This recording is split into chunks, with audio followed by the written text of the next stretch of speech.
It's your boy Coach I. And before we get into today's video, just wanted to make a special announcement. You've been following me for some time. You know I do mostly college football previews, top 10 lists in the off season, like, tailgate, stadium, things of that nature, season previews, player interviews, live streams talking about college football. I really don't touch on recruiting a lot because it's ever changing. But in this case, I have to make an exception because this particular one is my nephew. He is committing on October the 16th at 3 p.m. Eastern time in his high school here in Greenville, South Carolina, at Greenville High. That's right, Greenville High in Greenville, South Carolina. He's the number one wide receiver in South Carolina, class of 2024. He is a 4-star. He's picking between Alabama, South Carolina, Georgia, Tennessee, Oregon, Miami, North Carolina, and Florida State. We will be live streamed 3 p.m., probably be 3 p.m. to about 4 p.m. So a lot of y'all following this recruitment are in the state. Please join us here on the Fan Addict for the live stream. Let's give him a lot of views and help him out, because it is his birthday. Shout out to my nephew. All right, on to the regular scheduled program. Yeah. The Fanatic, where we keep it 100, keep it real. That's the only way we know how to be. Talking that sports talk, you know what I'm saying? Straight out of South Carolina, upstate, A64. Yeah, the FANATTIC, the Fanatic, where we keep it OG. We talking sports, so I call what I Welcome into the Fan Addict Sports Show for sports fans by sports fans. It's your boy Coach I. You know I got the stat guy with me. What's going on, stat guy? Going on, Coach? Hey, another day. Talking some Pac-12 football, man. Fun times. Hey, man, it is fun times, man. This is another one of those ranked matchups we'll get to see this weekend. We'll get to see it in prime time, at least prime time over here on the East Coast. I don't know what they consider prime time on the West Coast, but I'm pretty sure they're glad it's not an early game. Some good college football coming up, man. Like I say, five matches that include both teams that are ranked. This is one of them. Utah versus USC. Let's talk about last weekend, man. Utah, hey, man, they took another L, bro. Coming to the year, they high expectations for Utah. They lost a tough one down at Florida in the swamp, and then last week, Saturday, I ain't gonna say they lost a tough one because it just looked like UCLA had the stranglehold on that game. Pretty much the whole game. Yeah, man. UCLA just looked like they would walk in the park, man. They wanted to run the ball, they ran the ball. They wanted to pass the ball, they wanted to pass the ball. I mean, it just looked easy, man. It almost looked like when you're playing video games and you got it set to freshmen. Like it just easy for them. And you hate that for Utah with their expectations coming into the season. But the good thing is with the Pac-12 this year, there's no north or south. True. All they're doing is do best record. And That's so right. but that, everything's still on the table for them. They still kind of control their own destiny. Play an undefeated USC team this weekend and still get Oregon. So they still have some options to potentially open the door to get themselves back into that Pac-12 championship game. That's right. That Florida game has no bearings on the Pac-12 conference championship. Their chances of getting there. Now, their chances of getting to the playoffs are pretty much done unless some catastrophic, craziness happens. But, hey, man, winning the Pac-12 and possibly, and going to a New Year's Six Bowl is still on the table. Like you say, they do control their own destiny as far as getting to the Pac-12 championship. If they win this week, man, they're right back in it, man. They still have Oregon down the line, but and some other good Pac-12 teams. But hey, it is what it is. USC is coming off of they started off kind of slow, but they end up pretty much handling it in the second half against Washington State. They had a couple of, I think one of the guys got thrown out for targeting. I can't remember if that was first half or second half, but I think it was first half. So he already set out his two halves. I think he should be good coming into this game. But they Washington State's not a bad team. You know what I'm saying? So that was a good win for the Trojans, staying perfect on the season. So they're still, listen, Lincoln Riley's first year, he's still shooting for the playoffs. So, hey, right now, everything's ahead of him. Yeah, no, definitely. So I mean, oh, another thing I was going to touch on too is, that Washington State, man, that's just a game. Get yourself the win, right? Like we talk about W's and L's, they got the W. That Washington State team is a team that is historically known for getting them a top 10 or top 15 upset every year in the Pac-12. It just feels like they're always beating somebody they shouldn't beat, and so they avoided it being them this year. Hey, keep your head down and keep on moving. that's right, man. Let's go ahead and get into this preview, man. We talk about the Utah offense versus that USC defense. The USC defense has been coming along, week by week. It's definitely better at USC to me than Lincoln Riley's defenses were at Oklahoma. Last week they had to play without their leader, Shane Lee, on defense, but initially Riley said he was going to be able to go, but I guess the game time decision decided to hold him out.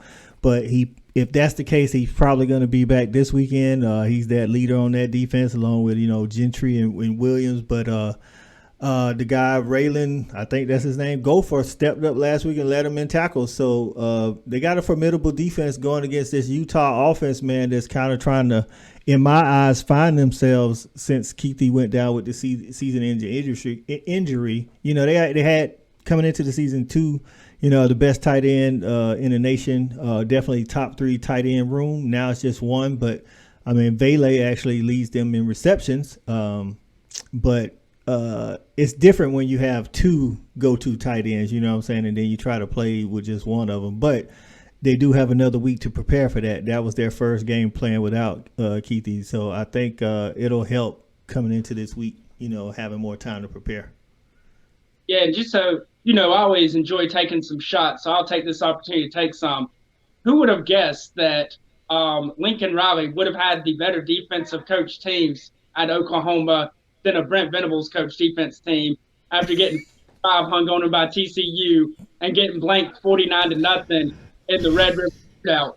So, hey, Brent Venables, we're looking at you, dog. Maybe you're not the defensive guru we thought you were. Maybe it is Lincoln Riley all along putting up the defensive numbers. Well, listen, Brent Venables is not a Clemson Tiger anymore. You Gamecocks, stop trying to take shots at Brent Venables. He's a Big 12 guy now, but you're right, they did get ran through like Davis's mom on Coach Go 30's videos. But anyway, what do you think about this Utah offense, man? Is Cam Rising going to be able to put him on his back, man? And Taven Thompson? That's what it seems. And even, honestly, watching that Utah UCLA game, man, I thought that it was so close to getting ugly, right? Like, it just felt that UCLA was there just ready to throttle them and then just couldn't hit the haymaker to throw them away. And a lot of it has to do with what Rising is able to do offensively. Looking up the stat, I'm surprised he has as few amount of carries as he does, because it feels like he's making a big-time run every game in the third or fourth quarter to move the chains or to run for a long touchdown, whatever the case may be. And so for his rushes to be as limited as they are, he makes plays off of them. He does. He's averaging 7 yards a pop. So like you say, he's not like, toting the ball a whole bunch, but 7 yards a pop, he's making an impact every time he does have to run, whether it's design or if it's a scramble. I mean, some of these other guys got to step up, man. The Glovers and the Currys of the world. And Michael Bernard, he's good in the backfield and out of the backfield, catching and receiving. So I mean, they're gonna have to lean on these guys, man. Kincaid and Vele and Thompson. They're gonna do what they do, but you always need somebody else to step up, especially when you're playing another team that can score as well. And I will say, on the other side of the ball, man, I've been very pleasantly surprised with USC's defense. With Lincoln Riley, we know he didn't really care about it as much in the Big 12. He was cool, just line it up, shoot it out, see what happens. But it really feels like since coming to USC, they've made that a priority to get back to some of these dominating USC front sevens that we saw back with the Pete Carroll teams in the early 2000s when they were dominating college football. So that's been a very pleasant surprise. Yeah, man. So we'll see what kind of plays they can make against this Utah offense. I think both teams are looking forward to this game. It means a lot for the Big 12. We knew that coming into the year, especially once Riley when Riley got the job, at first we knew the Utah USC game was going to be a good game because we knew Utah was going to be good and we knew Riley would have an offense. But like I say, Riley's defense is, making strides in the right direction on defense as well as offense. So let's talk about the USC offense, though, versus Utah. Now, when we just talked about Utah's offense, Cam Rising, he's he's 1,400, like over 1,400 yards passing and 13 TDs and 3 touchdowns. But listen, man, they got a guy over there, the trigger man for USC, man, Caleb, man. Caleb's over almost at 1,600 right now. I think it's like 1,590. And he's I think like 14 touchdowns, only 1 INT, dog. That's what you call taking care of the ball. Even though Cam Rising's percentage, completion percentage is a tad bit higher. Hey, man, Caleb is out there tossing that thing. No, definitely. And so I think the X factor for this matchup that I'm very interested in seeing is Caleb Williams runs the ball about 9 to 10 times a game.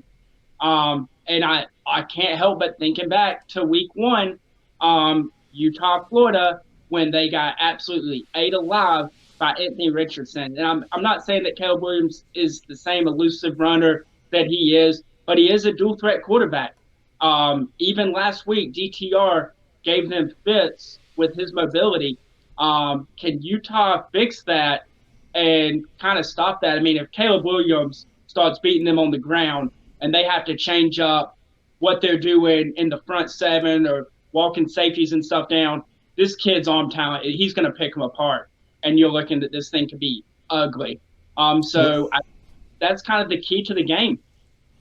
Well, if he does, they go out there and try to pass it. Hey, man, Clark Phillips, he a ball hawk out there, dog. Clark for Utah, Clark got 5 INTs and Hubert got 2. So just between the two of them, they got 7 picks. So listen, Caleb, like I say, he's only got 1 INT so far, but has he played the type of secondary that Utah has? And Utah's pretty good in the trenches. They didn't show it last week, but teams like Utah, I'm not of the belief that they're going to have a very bad performance 2 weeks in a row, because last week they definitely looked bad. Didn't look like they could stop Utah for pretty much anything. You know what I'm saying? So you got you got an offensive minded coach in Lincoln Riley against a defensive minded coach in Kyle Whittingham. So we're gonna see again one of those unstoppable force against an immovable object. Something's got to give. Hey, they say defense wins championships, so if Utah wants a shot at the Pac-12 conference championship, they're gonna have to slow this USC offense down. All right, man, give us the numbers. We're getting on to the predictions, man. Give us some of the spread number and the over-unders. So we mentioned this is an 8 p.m. game. It's at Utah. USC's on the road. Everything on social media already points towards Utah trying to have a blackout. Could we see some all-black unis? Could we see some throwbacks? No telling, but they're definitely going to try to have a blackout within the stands and have it be a chaotic atmosphere. The spread for this game is going to be for Utah, and they are giving 3.5. And then the over-under on this game is 63 points. And the FPI, the Football Power Index, says that Utah has a little bit over 61% chance to win, and giving the Trojans only like a little bit over a 38% chance to win. That's kind of surprising to me, especially with the USC offense being as explosive and being undefeated, and Utah losing, 2 games already. So what you got, man? Give me a key to the game and a score prediction. So kind of touched on earlier, my key to the game is Utah's defense going up against a dual threat quarterback. Can it be different than the 2 losses they have on the year? And you show me something twice, that's enough for me to say that's who you are. And so I'm taking USC to win this football game. And I don't think it's going to be particularly close. I think it's going to feel a lot like the UCLA game last week, that, it might be a 10, 14-point game, but it's never going to feel like Utah's actually in it. So I'm taking USC to win this football game. And I'm taking them to win 37-24. Okay. Well, I think the key to the game is going to be if that secondary can give of Utah can actually give Caleb his second pick or third pick on the year. If they can turn him over, which I think they will, they're very opportunistic. I think they will at least give him one. I think Utah wins this one. I think they regroup. Like I said, it's a little different playing without one of your best players the first time. But it's like if you're a good football team, you get 2 weeks, to practice. One last week, and then another time this week to practice. You should be able to recover from that and get it together. And I think they will. I think they're going to lean heavily on the run game. I think they're going to get a heavy dose of Rising and Thompson this weekend. And I think they pull it off. I think they cover and they win 35-30 Utah. How about that? Taking the over on the spread as well. Nice. I like it. Yeah. So in Salt Lake City, man, at night, blackout, the crowd gonna be, rambunctious out there. So we're gonna see what it is, man. I think it's gonna be one of the better games on TV Saturday, so I'm looking forward to it. Shout out to my guy USCJ. If you're a Trojan fan, man, go check out his YouTube, man. Him and he gives good content out there, man. So shout out to USCJ. Jay, don't jump on me, man, because I picked Utah. So Pac-12 fans, Utah fans, USC fans, get in the comments. Tell us what you think the score is going to be. Give us your predictions and what you think the keys to the game is, man. Don't forget to hit that thumbs up button, man, to like, comment, share the content with the Pac-12. We down here in the Southeast, man. We want more Pac-12 fans to come enjoy the content. Give your takes on it, whether you like it or dislike it. We like to engage with the fans. For the Stat Guy, this is Coach I, the Fan Addict, and we out of here. We got it jumping like it's that valley. I call my dogs out the pound, let's go eat. Turn on the Fan Addict, let's have a debate. Who really hold down the Southeast from state to state? What team hungry gonna eat everything up off they plate?